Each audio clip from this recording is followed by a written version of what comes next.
our second Sancerre, and this one is Les Belles Côtes. So this is Roger and Didier Raimbault. It has an extra year of age to it.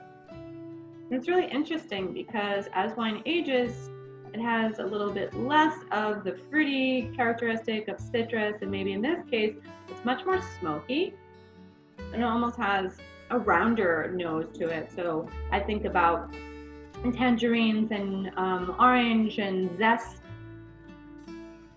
Wow, and it's a little bit floral even, which I don't necessarily always get in Sauvignon Blanc, and especially in Sancerre, but this one is really a great example of how it can be a little bit floral.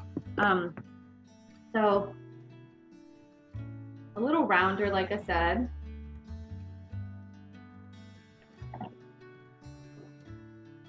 That fresh green herb that's almost always in Sauvignon Blanc is here. In this case, it's a little bit more minty. So you have a rounder, more maybe smoother, less acidic version of Sancerre, with a little bit of a creamy undertone in the texture. That's really nice. So you perhaps would want to have our Jean-Marie Raimbault first, the 2019, if you were having a dinner party and wanted to try both of these in the same evening, and then follow that up with the 2018, just as a progression, maybe the fresh and clean wine first, and then follow that up with the rounder style.